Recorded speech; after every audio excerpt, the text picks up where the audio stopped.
Welcome to Indai's Japanese Kanji. Kanji for today.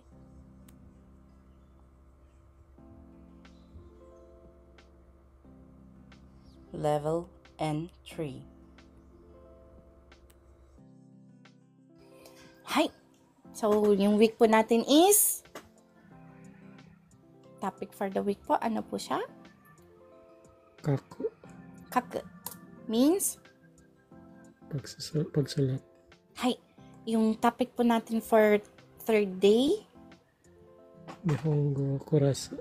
Hi! Ano po siya sa Taglish, English, or yung translation niyo po? Japanese class. So, there's Japanese class or Japanese language class. Japanese language class. Hi. Pero tama po yung Japanese class. Tama rin po yun. Kasi understood na pong language. Isang language po siya. Kasi medyo mabusisi lang po si Inday. Dahil yung go po meron po siyang meaning na language po. Ano po kaya? Linagyan ko po ng language. Pero actually yung pagkakatranslate nyo po, okay po yun. Hi. Diba, ang una po natin, itatry nyo pong hulaan po yung basa or ipapakita ko na po kaagad yung pagbasa niya? Pakita na lang po siya. Okay pa.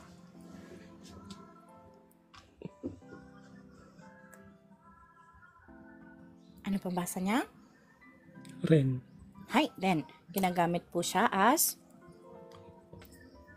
Renshu. Ano pong renshu? Practice. So, this, practice po. Hi, alam naman po natin guys kung ano pong practice po, ano po, imposible hindi po natin alam. So, next na po tayo. Hi. Sai. Sai or? Motomo. So, this, sai or motomo po ang basa po sa kanya. Ano po?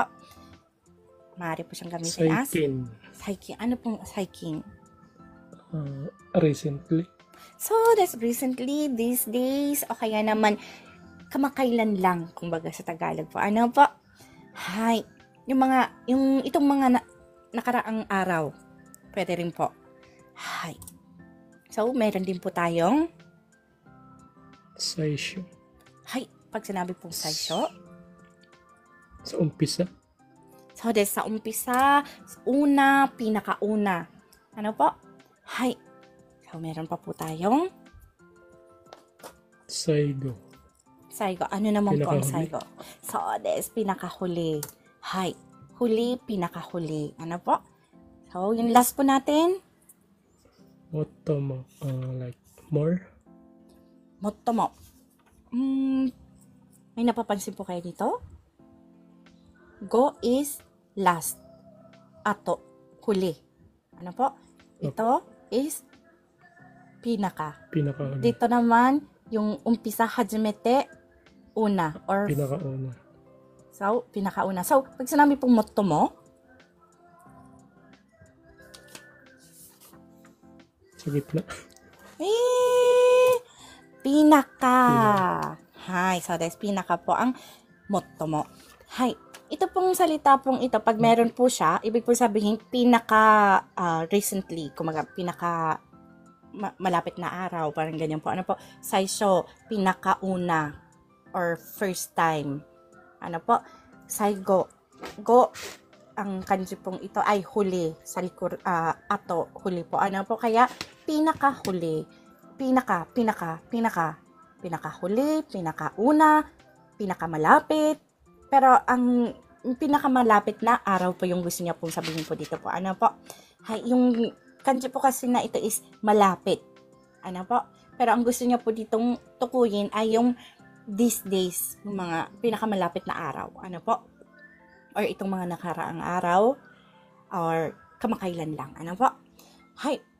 Kaya ang motto mo, ito po yung talagang meaning po ng kanji na ito. Pinaka. Hi. Hi, では次。ありがとうございます。ビキラーのラヤさん。はい、またよろしくお願いします。ジョミンさん、maaari na po kayong mag-unmute.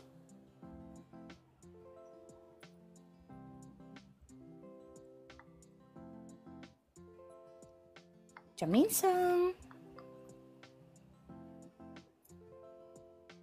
ジョミンさん、今、忙しいみたいなので、エミネ、お願いします。Otsukare-sama. Otsukare-sama desu. Anong pambasa po dito? Magaling yan si sa Emily magbasa eh. Hindi ko mabasa. Yay! Magaling po kayong magbasa pag may mga kapartner po, no? Teki. So, desu, teki. So, ginagamit po siya as Tekido. Tekito. Hai, tekito or tekito na. Ano pong meaning po niya? Tekito na. Hindi ko po alam. Dajabu yo? Kahit ano. Kahit ano, o kaya naman angkop. Yung sinasabi po dito pong kahit ano is na klase, hindi, kahit anong klase. Yung hindi siniseryoso po ba? Yung sagot niya. Yun po yung tekito. At meron din po siyang kabaliktaran na meaning, angkop, pinakatama. Halimbawa, kasi sa totoo lang po, ang meaning ng tekito is tekista. Tada atteiru mono ne. Tekista. Tekista means yun po yung angkop na tama.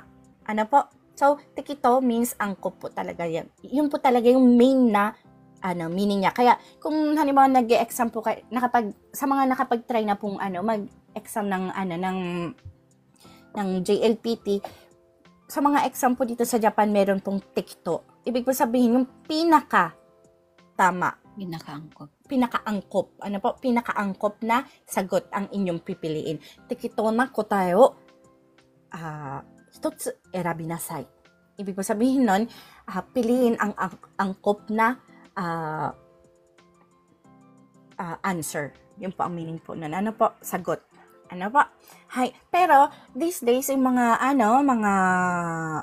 kabataan, pero medyo matagal-tagal na rin po eh. Itong generation po natin, na po siya, ang tekito po, meron din po siyang meaning na kahit na klaseng bagay. Hindi niya tinitake it serious. Halimbawa, halimbawa, nagtatanong kayo, anong klaseng ang dapat namin bilihin para sa JLPT, para mag-aral? Kung tekito po akong sumagot sa inyo, kahit ano naman dyan, okay lang. Lahat naman pare-parehas yan. Yan ang tekito na pananagot. Yan po yung the way ng pagsagot ng kabaliktaran ng angkop na tekito. Ano po? Gets po? Tekito. Hay, kahit ano na lang. Hay. Tinday, pasalamat ka muna, Tinday. 100k likes.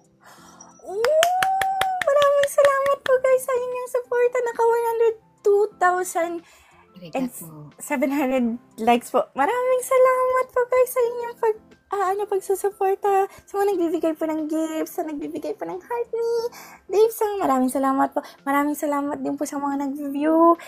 Arigato, Sakura-san, omedetou datte.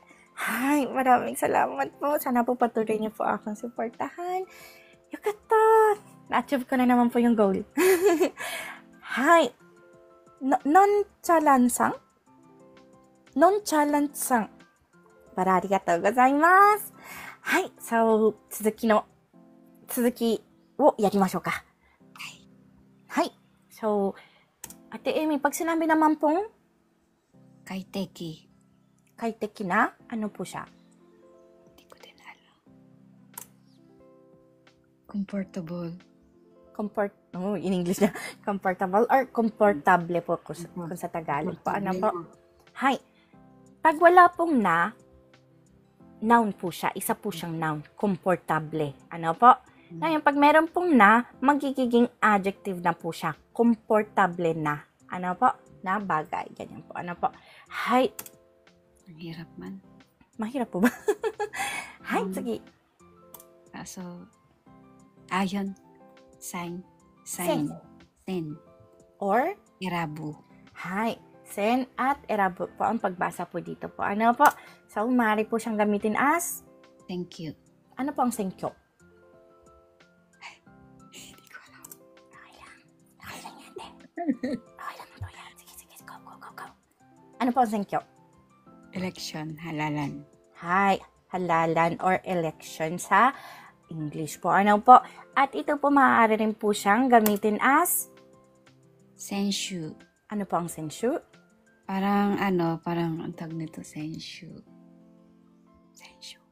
Para siyang laro.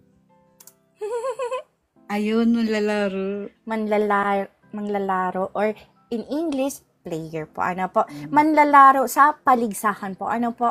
Hay, like soccer. Soccer no senshu. Manlalaro siya ng soccer.